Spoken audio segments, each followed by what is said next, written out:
What's up, Facebook? It's been a minute. It's your boy, Joe Evangelisti, live, coming back at you. I want to give you guys a quick 95-5 principle, the background on the 95-5 and why it's so important for you. This is for business owners and for those who are employees of business owners and just want to make themselves better fit within the organization, or maybe just more efficient, more effective as a whole. So I'm going to give you guys a couple seconds to hop on. What's up, friends? My friends, Facebook world. Give you guys a couple seconds to hop on, get this thing rolling for a minute, get back in the groove here, 95-5 principle. Very, very excited about this piece. This is something I've been working for a long time now, something that's really, really exciting for me. And what's up, guys?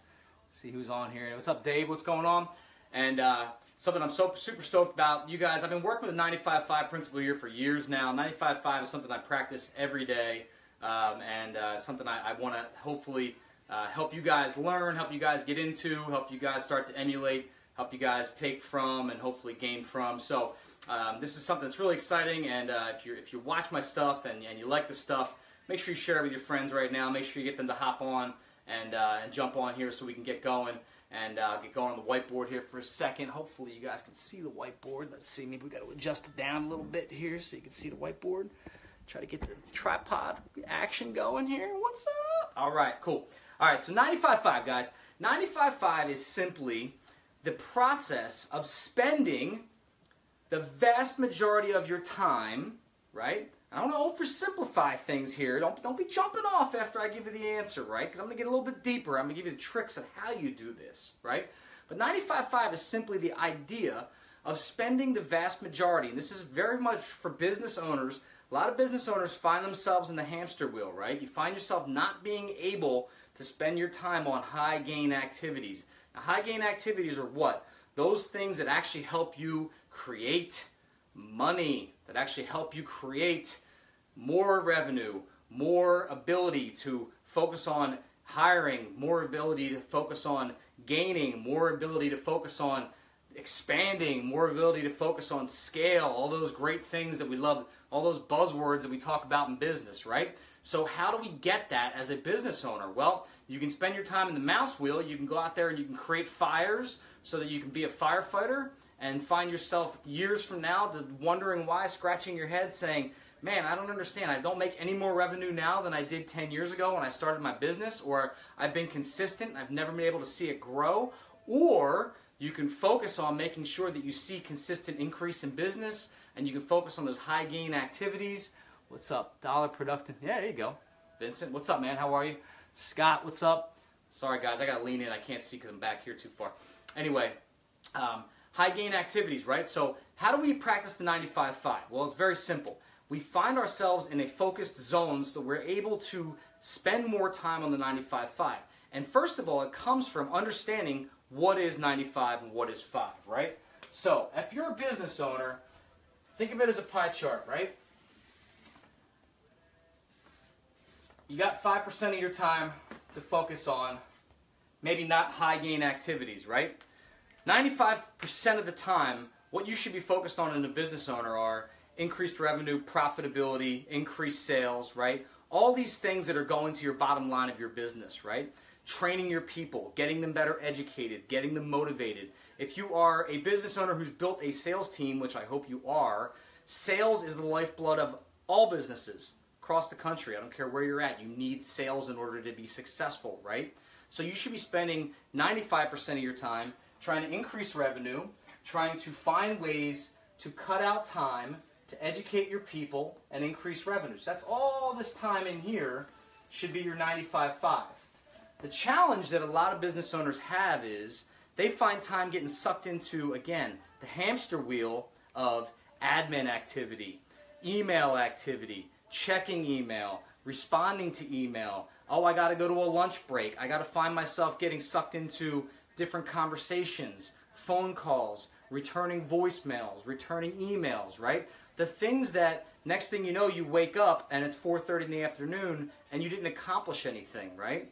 Business owners find themselves in this situation. Raise your hand if you're guilty. I'm guilty of it too, folks. So I'm not preaching to you, by the way. This is just something I've tried to practice more and more and get better and better at over time. In fact, recently, this year, I actually had to extract myself from the office, leave the office. Now I'm at my house and in my home office. Actually, to get out of my own personal office because I was in the process of getting sucked into conversations, overhearing conversations, listening to employees who are doing their job perfectly well. But what happens is, as business owners, a lot of times we hear things and we say, oh, we could do that better, or I could train them to do that better, or they should answer that differently, or they should do this a little bit different, right? So the fact is, what happens is we get sucked into things that we probably shouldn't be involved in to begin with.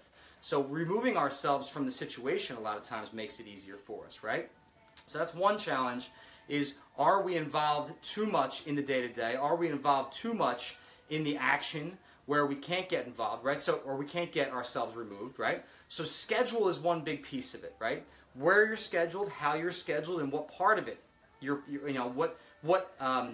how you're allocated in that part of it, right? So you can run a business without being in the business. In fact, I recommend it to most of our CEOs and most of our business owners that come to our trainings. I recommend you be detached. I recommend you be a satellite owner, because a lot of times you can be a lot more effective and a lot more efficient if you're not in the day-to-day and you're not standing there over their shoulder, because not only can you be a better leader, but they can be better employees without you standing over their shoulder, right? Nervous employees are not always the most effective employees, folks.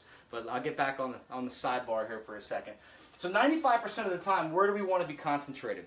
Well, we want to be concentrated on increased sales, increased volume, possibly, increased simplification of processes, right?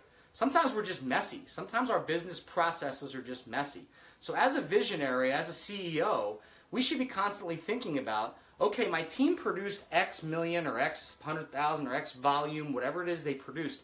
How can they now produce that same amount and do it more effectively, or have a better margin at it, or do it more efficiently, or do it quicker, right? Maybe there's a system, a process, an education. Maybe there's some schooling or something that I can do for an individual employee, or maybe the employee themselves are in the wrong person, wrong seat, right? Maybe I need to get a better person in an individual seat that can help that process along the way in order to better that process, right? Again, where's your mind 95% of the time, right? Motivating and educating your people, right? We do what's called a huddle call once a day, 15 minutes. That huddle call is the high-level managers and all the executives of my business, 15 minutes just to talk about what are the numbers of the day, right? What's on track, what's not on track, what's being delivered, what's being purchased, what's being executed, what contracts are out, what contracts are in. Again, I'm in the real estate business, so for me it's all about volume. It's all about what's back and forth. It's all about what's being started and what's being stopped. So we flip real estate and then we wholesale contracts. So for us, it's all about really very succinct dates and pieces of paper going back and forth, right? But think about it within your business, right? If you are a dentist, for example, how many booked appointments do we have for the upcoming weeks, right? How many insurance claims do we have back? How many do we have on the books? How many maybe feedback do we have from our clientele? There's a lot of different what we call key performance indicators that rank your business. These are the things that we should be paying attention to in the 95 percentile, right, folks? Those are what's important to a business owner, to a CEO, right? Again, this is not admin activity, which should be only in the 5%, right? What's in the 5%? Let's talk about that for a second. What's in the 5% for those that are the ones that are stuck in the hamster wheel? What do you find yourself doing a lot of times? When I gauge those that are stuck, what I find themselves in a scarcity mentality, they spend way too much time paying attention to their books. Now, I know I'm going to get a lot of flack for this. I'm not saying let your books run wild.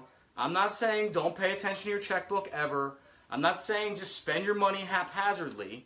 What I do say is, if you're running a business that's $1 million plus or somewhere in that range, if you cross $1 million threshold in revenue, which most of you running small businesses, let's face it, $1 million is a small business anymore, right? You should have the ability to hire a bookkeeper.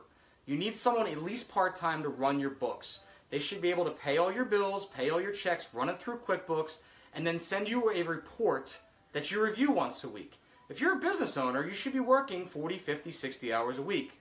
A small business owner, 5% of that time is what? 2 or 3 hours a week, 2, 3, 4 hours a week, okay?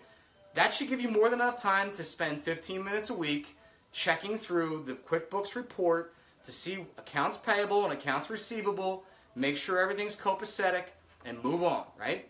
That's all that it takes. You don't need to be looking at every single check stub. You certainly don't need to be writing your own checks. You shouldn't be sitting there licking and sticking stamps on letters, correct? So we need to start taking it to a professional level at some point, business owners. You can afford a part-time bookkeeper. You shouldn't be spending your time in this entire circle should not be bookkeeping. Once you get to a certain level, you should be able to outsource that and oversee, delegate, and elevate that piece to a certain level that you're not involved anymore. So it should only take you that 5% of time to oversee your books. Once a quarter, you get your CFO or your CPA to give you a high-level review of what happened, check out your P&Ls, make sure you're on track, your margins are tight, and you're doing what you want to do. But the fact is, you shouldn't be spending more than 5% or part of that 5% a week or every 2 weeks reviewing your books before you can catch those anomalies that are problematic and you can step in and fix them, right? What else should we be doing? The penny pinching, guys. Spending so much time in coupon cutting. These guys that are business owners that are constantly saying, I can save $100 here, I can save $200 there. Especially those that are in super high gain businesses. Like, it kills me, like, we're in real estate and there's guys that can wholesale contracts and make $20,000, but we're out there saving $200 on, excuse me, on something. I don't know what it is, I try to tell people to fly first class because you set yourself up for a different level of experience and you're taking care of yourself first and you're putting yourself in a different level and all these different reasons, and guys will go, oh, I can never do that. It costs too much money. Guys, you're in a business where you make a ton of money. If you spent the extra half an hour it took to wholesale a contract and make 20 grand, then it took you to actually pay attention to to booking that flight. It took you an extra half an hour to search out the exact flight where you saved $150. You could have made 20 grand wholesaling a contract. Like, the mindset capacity there, again, it all happens between your ears, the 6 inches between your temples, right? So let's focus on 95% gain, 5% where does it go, right? You could make so much more money concentrating on the income side than paying attention to the loss end. Guys, we got to pay attention to the positivity and spend a little less time on where do we save, cost, coupon cut, and all that crap, right? Reviewing credit card statements, and anything dramatic, by the way. Drama stays in this 5% part. You start getting yourself caught in dramatic conversations, the water cooler talk, people coming in your office, Joe, this happened, you're never going to believe what Susie did over the weekend, she got drunk, and blah, blah, blah. Guys, you're business owners. You start getting caught in that crap during the day, I promise you, it's never going to go well. You start getting caught in dramatic conversations, you're inviting yourself into more dramatic conversations. You can't make money spending time in dramatic conversations. There's no time for that in business. There's no time for money in drama. Data, not drama, is what we talk about. We want to spend 95% of our time in data. All I want to hear about is data, right? Your sales guys are calling, complaining, the leads are horrible, the sellers are yelling at me, nobody wants to say yes to that. Everything, that's all data. That's all drama. All of that, everything you just said to me was drama. The data is what? The data is that you have a seller who is in some sort of distress. What is their distress, right? That's the data. I want to know the actual data. Not that they're upset with you and they hung up the phone with you. That's drama, right? So let's focus on the data and not the drama. That's where we should be spending 95% of our time, right? And then back to social media just for a quick second, because we're all here now, right? This is where everything lives, exists, right? Let's all face it. We spend so much time here. Guys, positivity. You know who's following you. You know who's questioning you. You know who's negative on here. You know who's giving you flack. And you know the people that are giving you constructive criticism and negative criticism. And you know the people who are giving you positive criticism. And you know the people who are giving you negative criticism because they want to push you up. And those who are just negative and negative for negativity's sake, right? Cut them out of your life, right? Try to purposely block and get rid of negativity here first because it's running your life and you don't even know it. If you see negativity here, I don't care if it's your mother, your sister, your cousin, your best friend, the kid you grew up with, whatever it is, get them out of your life. And the people who are commenting, the people who are positive, the people who are sending messages, lift them up, message them back, like their posts, bring them to a higher level. Because again, that 95% of the time that you focus in social media on those are the people that are going to grow with you. Those are the people that are going to level up. Those are the people you want to be around. You should be spending less than 5% of the time on the negativity and the drama and all the crap that goes around with that, because those negative people will go nowhere in their lives, I promise you. If you pay close attention to those that are always complaining about crap, those that are always complaining and pissing and moaning and whining and always down on themselves and always somehow lost the keys to their car and, you know, their breakfast was bad or, God, I don't even know what. That shit that happens, those people will never have anything happy or nice or good to say about anything. So just cut them out. Like if you see more than a couple posts or you know it's a consistent thing, just get rid of it. Just get rid of it, because that is what 5% should be spent on. That is less than 5% of your life. And if you see it enough times, hey, listen, if you don't want to unfriend them because you feel bad about it, you can still block them. I get messages and tags and like people will comment on my posts sometimes, and I have to remember, like, I haven't seen this person because I unfollowed them like a year ago because I got tired of listening to their crap, and I realized, like, oh my God, I forgot that this person existed because I'm not following them anymore, but apparently they're following us. Guys, there's an old adage that, you know, the people that what is it, that complain about you now, or they complain, but once they see you become successful, once they see you level up, then they'll start to ask questions. How did you do it? How did you get to where you are? How can I become successful like you? Follow the successful people. Emulate the successful people. See what they're doing. Copy them. Steal their content. I don't mean steal their copyrighted content. I don't mean plagiarize them. I mean do exactly what they're doing. Do exactly how they're doing it. Emulate what they're doing. I've always said, guys, I'm not jealous of anyone. I'm not envious of anyone. I just figure out what they're doing. I'm very curious about how they do it, and I'm respectful of how they did it, and then I just try to emulate it and copy it and create success from it. That's how I've gotten to where I've gotten. I didn't start from much. I've created quite a bit in my time. I try to stay humble about it, but I try to give back. And that's what these videos are about, is trying to create value for those that are watching. I'm so appreciative of you guys checking me out. I'm so appreciative of you guys watching these videos. And I hope I add value to you today. I hope this video was good for you. If you think it was, all I ask is that you share it with 1 or 2 other people, or share it to your Facebook wall, create some content for some others to watch as well, and send me a message and let me know what you want to hear about next, and we'll put some more content up. You guys have an amazing Monday. Have an amazing week. Keep killing it. Go after it. God bless America.